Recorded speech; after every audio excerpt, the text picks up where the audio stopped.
could now have to. On Sunday, new guidelines were sent out that say if you want to report in person from anywhere in Pakistan, apart from these 3 cities, You need explicit permission from the government, and that is if you're a foreign national. Government سے اجازت لینا ہوگی اگر آپ اسلام آباد، لاہور یا کراچی کسی جگہ سے رپورٹ کرنا چاہ رہے ہیں. یہ بی بی سی کی کورسپونڈنٹ بتا رہی ہیں اور دھماکہ خیز ویڈیو صبح یہ ثابت ہوئی جب سامنے آئی. سنیے ذرا. That means that reporting on most of the country of over 240 million people is only if Pakistan's وہ authorities. کہہ رہے ہیں 25 کروڑ لوگوں کے لیے ہم رپورٹنگ کرتے ہیں غیر جانبدارانہ انداز میں، لیکن مکمل طور پر پابندی لگا دی گئی ہے. میں بی بی سی کا موقف آپ کے سامنے رکھتا ہوں. بی بی سی کا پاکستانی حکومت سے بین الاقوامی میڈیا رپورٹنگ پر عائد نئی پابندیاں ہٹانے کا مطالبہ.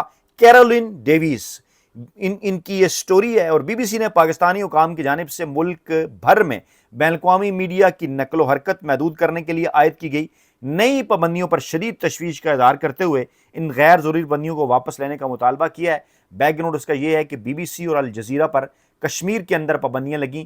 آزاد کشمیر کے جو حالات ان دونوں چینلز نے بتایا، آپ کو یاد ہوگا کہ جب بھی آزاد کشمیر کے حوالے سے ہم آپ کے سامنے تفصیلات رکھتے تھے، اگر ٹویٹ بھی کرتے تھے، ایکس پر پوسٹ بھی ڈالتے تھے، فیس بک پیج پر یا یوٹیوب چینل پر آپ تک تفصیلات پہنچاتے تھے، تو ہم انہی بین الاقوامی میڈیا کو کوٹ کرتے تھے، بی بی سی اور الجزیرہ کو، کیونکہ ہمارے ذرائع بھی محدود کر دیے گئے. پاکستانی میڈیا تو جا ہی نہیں رہا، جو جا رہا ہے اس سے اپنی مرضی کی رپورٹنگ کروائی جا رہی ہے. اور جب آزاد کشمیر کے اصل حالات لکھے گئے کہ کیسے ہلاکتوں کی تعداد 75 سے 100 کے درمیان وہاں پر جا پہنچی ہے، اور پاکستانی میڈیا اس کے اوپر بات نہیں کر رہا. صورتحال آزاد کشمیر کے اندر انٹرنیشنل میڈیا کی نظر میں اسی قسم کی بنا دی گئی ہے جیسے بھارت نے مقبوضہ کشمیر کے اندر بنائی ہوئی تھی. جب یہ بات کر رہے تھے تو اس کے بعد پھر نئی پابندیاں سامنے آئیں.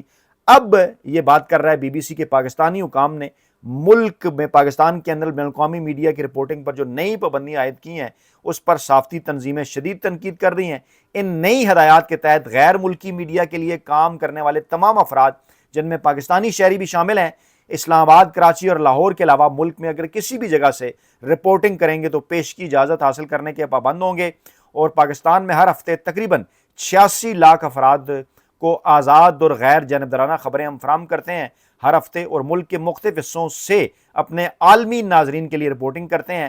ہمارے صحافیوں میں جن میں پاکستان میں تعینات مقامی عملہ بھی شامل ہے، ان کو اجازت ہونی چاہیے تمام علاقوں میں جانے کی. ترجمان نے کہا کہ دنیا بھر میں آزادی صحافت کو بڑھتے ہوئے دباؤ کا سامنا ہے، لیکن پاکستان کے اندر یہ ایک ناپسندیدہ تبدیلی آزادی جو میڈیا کی تھی اس کو ایک قدم اور پیچھے دھکیلتی ہے. اور 180 ملکوں میں اس وقت پاکستان 153ویں نمبر پہ ہے.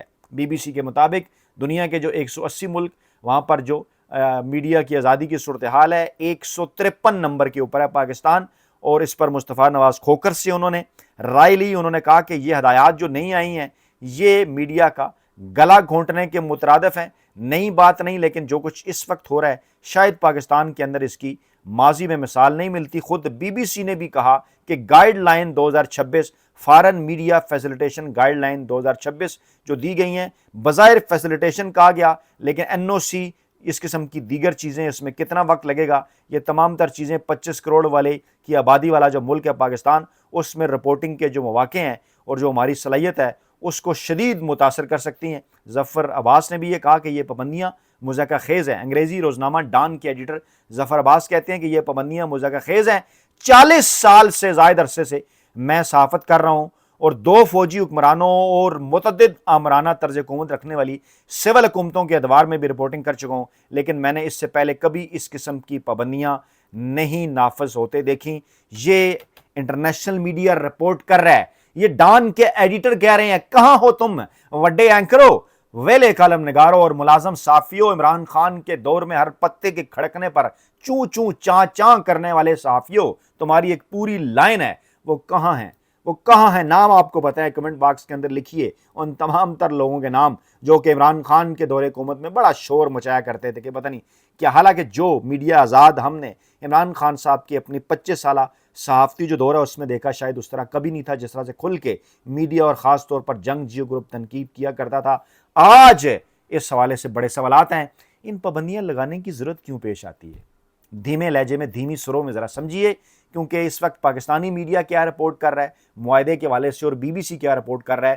یہ جو پاکستان، ترکی اور سعودی عرب کے درمیان ہوا، آپ کو سارا معاملہ سمجھ آ جائے گا. میں آپ کے سامنے رکھ دیتا ہوں کہ دن بھر بی بی سی نے اس کو کیسے رپورٹ کیا پاکستانی، بلکہ پہلے آپ کو ایسا کرتے ہیں نا، پہلے آپ کو پاکستانی میڈیا کا بتاتا ہوں کہ پاکستانی میڈیا کیسے رپورٹ کر رہا ہے. جی ہاں، جنگ جیو گروپ نے رپورٹ کیا کہ سعودی عرب، ترکی اور پاکستان نے معاہدے پر دستخط کر دیے ہیں، کسی ایک ملک پر حملہ تینوں پر تصور ہوگا۔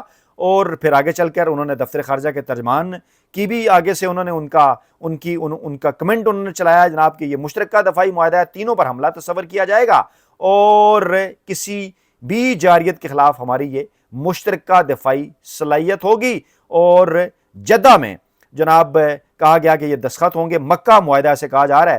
اور پھر اس کو انٹرنیشنل میڈیا نے کیسے رپورٹ کیا، جس وجہ سے انٹرنیشنل میڈیا کے اوپر پابندیاں لگائی گئی ہیں نا، میں وہ بھی آپ کے سامنے رکھتا ہوں تاکہ یہ تفصیلات آپ کو پتہ چلیں کہ کیوں کر یہ ایسا ہوا۔ جی ہاں، میڈیا رپورٹ کر رہا ہے، پہلے انہوں نے پاکستانی دفتر خارجہ کا بیان چلایا کہ جناب یہ جارحانہ اقدام کے خلاف اجتماعی دفاع کو مضبوط بنائے گا، اور بقول ان کے اس معاہدے کے اندر تینوں ریاستوں میں سے کسی ایک کے خلاف ہونے والا کوئی بھی مسلح حملہ سب کے خلاف حملہ تصور کیا جائے گا۔ یہ انہوں نے کوٹ کیا جمعہ کی دوپہر مکہ میں مشترکہ دفاعی سمٹ میں شرکت کے بعد، جب شہباز شریف، ترک صدر رجب طیب اردوغان اور سعودی ولی عہد محمد بن سلمان نے جب اس معاہدے پر دستخط کیے، تصویریں جب آ رہی تھیں تو انہوں نے اس طرح سے رپورٹ کیا۔ اس کے بعد کیا ہوا، انہوں نے ایران کے جو قومی سلامتی اور خارجہ پالیسی کمیٹی کے رکن ہیں ابراہیم رضائی، ان کی سٹیٹمنٹ انہوں نے چلائی بی بی سی نے۔ انہوں نے کہا کہ سعودیوں کو یہ جان لینا چاہیے کہ ترکی اور پاکستان کے ساتھ کاغذی معاہدے ان کے لیے سلامتی کی ضمانت نہیں بن سکتے، جس طرح برسوں تک امریکہ کا یک طرفہ ساتھ دینے سے بھی انہیں سلامتی حاصل نہیں ہوئی۔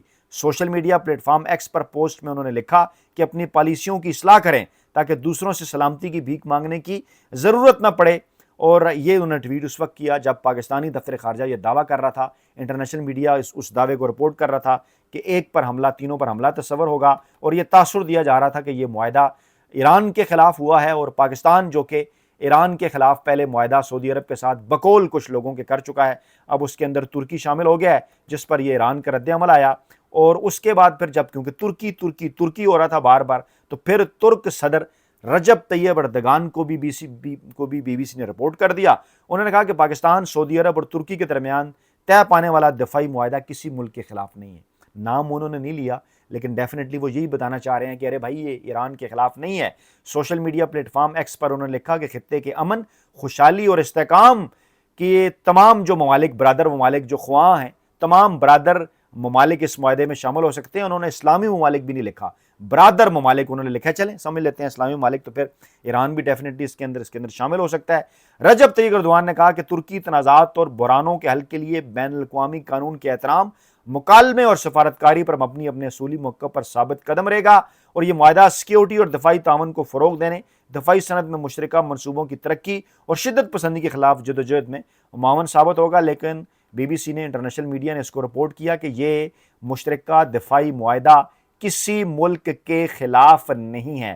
اب یہی وہ جملہ ہے کہ جو کہ پاکستانی میڈیا اس طرح سے رپورٹ نہیں کر رہا، اور پاکستانی میڈیا ایک ہی طرح سے رپورٹ کر رہا ہے کہ ایک پر حملہ، وہ جسے کہتے ہیں نا بڑے ہی جذباتی انداز میں، بڑے ہی ڈائلاگ اور جسے کہتے ہیں نا فلمی مکالمے کے انداز میں بڑک مار کر اس وقت پاکستانی میڈیا اس کو رپورٹ کر رہا ہے۔ خواہش اس کے پیچھے کس کی ہے ہمیں بتانے کی ضرورت نہیں، آپ کو پتہ ہے کہ ایک پر حملہ سب پر حملہ تصور کیا جائے گا۔ سوال لیکن یہ پیدا ہوتا ہے کہ پاکستان اور بھارت اور پاکستان اور افغانستان جب آمنے سامنے تھے، اس وقت پاکستان اور سعودی عرب کے درمیان معاہدہ تو ہو چکا تھا، تو اس وقت کسی نے پوچھا نہیں ان لوگوں سے جو دعویٰ کر رہے تھے اس وقت بھی کہ ایک پر حملہ دونوں پر حملہ تصور ہوگا؟ کیا اس وقت جب افغانستان کے حوالے سے پاکستان نے دعویٰ کیا کہ پاکستان پر افغانستان نے حملہ کیا ہے، تو کیا اس وقت سعودی عرب کی جانب سے افغانستان کے خلاف کوئی رد عمل سامنے آیا؟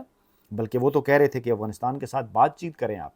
پھر جب بھارت کی جانب سے پاکستان پر حملہ ہوا اور پھر پاکستان نے اس حملے کے جواب میں پاکستان نے بھی کارروائی کی، تو کیا اس وقت سعودی عرب کی پوزیشن یہی تھی جو کہ ایران اور سعودی عرب کے آمنے سامنے کے آنے کے بعد پاکستان میں ایک مخصوص طبقہ تاثر دے رہا تھا پاکستان کے حوالے سے، اور بار بار یہ بات کر رہے تھے کہ جناب ایران نے اگر ریڈ لائن کراس کی تو پاکستان ایسا کر دے گا؟ سوچنا سمجھنا یہ چاہیے کہ پاکستان کے اس وقت اندرونی صورتحال کیا ہے۔ خارجہ پالیسی اپنی جگہ پہ ٹھیک ہے، بڑی بہترین ہوگی، بڑے معاہدے کر لیے، بڑی فیسیلیٹیشن کرا لی، باقی سارے کام ہو گئے، لیکن گھر کے اندر وہ جسے کہتے ہیں نا کہ ہاؤس ان آرڈر کون لے کر آئے گا؟ ملک کی سب سے بڑی عوامی سیاسی جماعت کے سربراہ جیل کے اندر قید ہیں 3 برسوں سے۔ عوامی مینڈیٹ کی جو حالت 8 فروری 2024 کے بعد کی گئی وہ آپ کے سامنے ہے۔ گلگت بلتستان کے اندر اور آزاد کشمیر کے اندر کس قسم کے الیکشن کروائے جا رہے ہیں وہ آپ کے سامنے ہے۔ میڈیا پر پابندیاں وہ آپ کے سامنے، عدلیہ کا جو حال کر دیا گیا وہ آپ کے سامنے، اور اب تو انٹرنیشنل میڈیا یہ کوٹ کر کے بتا رہا ہے کہ پاکستان میں کسی دور آمریت میں بھی اتنی پابندیاں نہیں لگیں جتنی اس وقت پاکستان میں لگ چکی ہیں۔ آپ کے فیڈ بیک کا انتظار رہے گا، دعاؤں میں یاد رکھیے گا۔ اللہ حافظ۔